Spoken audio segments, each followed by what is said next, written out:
কোর্সটা করে যে আমি এতটা সফলতা পেয়েছি আমি ভাবতেও পারিনি স্যার।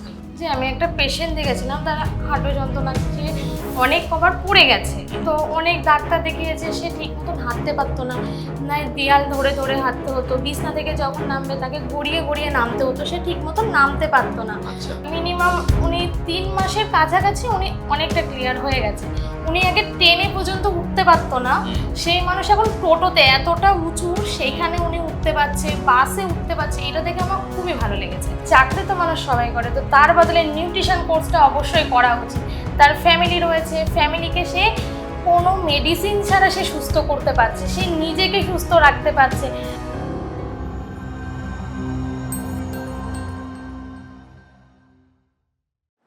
নমস্কার। আমরা কথা বলছিলাম ফিওনা একাডেমি থেকে পড়াশোনা করে যে সমস্ত পুষ্টিবিদরা আজকে সমাজের বুকে পরিষেবা দিচ্ছেন, তারা কি সত্যি সত্যি পরিষেবা দিতে পারছে, আর তাদের পরিষেবায় কি মানুষ সুস্থ হচ্ছে আদৌ, সেই ব্যাপারে জানছিলাম। তো আজকে আমার অতিথি কৃষ্ণনগর থেকে রিয়া দত্ত। সো রিয়া, নমস্কার। নমস্কার স্যার। রিয়া, এই ফিওনা একাডেমি থেকে নিউট্রিশন এডুকেশন নেওয়ার ভাবনাটা কিভাবে এলো? ভাবনাটা বলতে গেলে আমি মানে খুব ইচ্ছা ছিল যে আমি নিজে থেকে পেশেন্ট দেখব, যে মানে কোনো সাপ্লিমেন্ট ছাড়া আমি মানুষকে দেখব, এটা খুব ইচ্ছা ছিল। তো সেক্ষেত্রে তো আমি এমনি পেশেন্ট তার আগে থেকে আমি দেখতাম, তো তখন তো আর আমার কাছে কোনো সার্টিফিকেট ছিল না, তো সেই কারণে আমি তো দেখতে পারতাম না, ভয় লাগতো একটা মনের ভেতরে। তো তখন গিয়ে আমি বললাম না, কোর্সটা করলে আমার জন্য খুবই ভালো হবে, যেটা আমি দেশের মধ্যে দেখতে পারবো, আমি দেশের বাইরে গিয়ে দেখতে পারবো, আমার কোনো অসুবিধা হবে না। তো সেই কারণে আমার কোর্সটা করে যে আমি এতটা সফলতা পেয়েছি আমি ভাবতেও পারিনি স্যার। সো দর্শক বন্ধুরা, রিয়া একজন স্টুডেন্ট তার ভবিষ্যৎ সে নিজের মতো করে স্বপ্ন দেখে।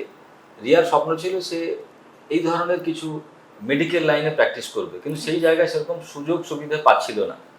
কিন্তু ফিওনা একাডেমি থেকে অনলাইন এই যে আমাদের এইচএস পড়াশুনো করার পরে যে এই এডুকেশানটা, নিউট্রিশনের যে এডুকেশানটা, সেটা করে ফেলার পরে আজকে রিয়া কিন্তু সফল একজন নিউট্রিশনিস্ট কৃষ্ণনগরের বুকে। আচ্ছা রিয়া, তুমি এই পড়াশুনো করার পরে যে এই জিনিসগুলো জানলে, তার মধ্যে যদি কোনো একটা এক্সপিরিয়েন্স তুমি আমাদের দর্শক বন্ধুর মধ্যে শেয়ার করো। যে আমি একটা পেশেন্ট দেখেছিলাম, তার হাঁটু যন্ত্রণা যে অনেক কবার পড়ে গেছে, তো অনেক ডাক্তার দেখিয়েছে, সে ঠিক মতন হাঁটতে পারতো না, না দেয়াল ধরে ধরে হাঁটতে হতো, বিছনা থেকে যখন নামবে তাকে গড়িয়ে গড়িয়ে নামতে হতো, সে ঠিক মতন নামতে পারতো না। তো কে জানি না আমার নাম্বারটা দিয়েছে, তা সে আমার সাথে যোগাযোগ করেছে। তো তখন গিয়ে তার সাথে আমি কন্ট্যাক্ট করার পরে আমি তাকে বলেছিলাম 4 মাস আমার সাথে থাকতে, যে আমার সাথে থেকে আমি যেইভাবে বলবো সেইভাবে মেনটেন করতে হবে। তো সেইভাবে বলাতে সে মিনিমাম 2 মাস পুরো কমপ্লিট হয়নি, তার আগে থেকে উনি দেয়াল ছাড়াই উনি আস্তে আস্তে হাঁটা শুরু করছে। তো সেটা থেকে আমার খুব ভালো লেগেছে। তো তারপরে মিনিমাম উনি 3 মাসের কাছাকাছি উনি অনেকটা ক্লিয়ার হয়ে গেছে। উনি আগে ট্রেনে পর্যন্ত উঠতে পারতো না, সেই মানুষ এখন টোটোতে এতটা উঁচু সেইখানে উনি উঠতে পারছে, বাসে উঠতে পারছে, এটা দেখে আমার খুবই ভালো লেগেছে। তো দর্শক বন্ধুরা একটা জিনিস বুঝতে পারছেন, আজকে যদি আপনার বাড়িতে আপনার বাবা বা আপনার মা বা আপনার রিলেটিভের আত্মীয়দের এরকম কোনো অবস্থা হয়, আপনি কোথায় যাবেন? অর্থোপেডিক্সের কাছে যাবেন, সেখানে এক্সরে হবে, পরীক্ষা হবে, ইনজেকশন হবে, পেন কিলার হবে, কিন্তু তার পরিণাম আজকে রিয়া, ভালো করে দেখুন, রিয়ার মতো মেয়ে এই এডুকেশনটা নেওয়ার পরে ওই মানুষটাকে বলছে 3 মাস 4 মাসের মধ্যে কিন্তু আমি ঠিক করে দেবো, কনফিডেন্সটা ভাবুন। এবং সেই 3 মাসটা যেটা বলেছে, 1.5 মাস 2 মাসের পরে দেখা যাচ্ছে সেই ভদ্রলোক নিজেই দেওয়াল ছেড়ে ধরে ধরে যেটা হাঁটতেন সেটা এমনি হাঁটছেন, টোটো অটোতে চলে তিনি চড়তে পারছেন। এই জিনিসটা যে রিয়া করেছে, এর মূল্য আপনি কত টাকা দিয়ে বিচার করবেন? আমি জানি হয়তো মেডিকেলের ভাষায় হয়তো বলবেন ঠিক আছে 1,500-2 হাজার টাকা একটা বিল দেওয়া উচিত, কিন্তু ওই মানুষটার কাছে আজকে রিয়া কিন্তু ভগবান। একদম। সো রিয়া, আজকে যে সমস্ত স্টুডেন্টরা আমাদের সমাজে হাফ ইফতেস করছে, চাকরি নেই, সরকার চাকরি দাও আন্দোলন করছে ধর্মতলার বুকে, তাদেরকে তুমি কি বলতে চাও? তাদেরকে বলতে চাই যে চাকরি তো মানুষের সবাই করতে চায়, সেটা সবারই একটা শখ থাকে। তারপর আমি বলবো যে চাকরি তো মানুষ সবাই করে, তো তার বদলে নিউট্রিশন কোর্সটা অবশ্যই করা উচিত। তার ফ্যামিলি রয়েছে, ফ্যামিলিকে সে কোনো মেডিসিন ছাড়া সে সুস্থ করতে পারছে, সে নিজেকে সুস্থ রাখতে পারছে, কোনো কিছু সেখান থেকে তুমি মানে ভেজাল কিছু এখান থেকে পাচ্ছে না সে। তো সেই কারণে বলবো নিউট্রিশন কোর্সটা অবশ্যই করা উচিত, প্রতিটা ঘরে ঘরে একজন করে নিউট্রিশনিস্ট থাকা উচিত। সো রিয়া যে কথাটা আমাদেরকে বলল, তাতে প্রতিটা ঘরে একজন করে নিউট্রিশনিস্ট থাকা দরকার, কারণ আমাদের স্বাস্থ্য আগে। সুস্থ যদি না থাকি তাহলে আমাদের জীবন চলবে কি করে? আর আমরা এখন যে ভূগোল, ইতিহাস, বাংলা নিয়ে পড়াশোনা করি, সেখানে আমাদের কেরিয়ার থাকে না।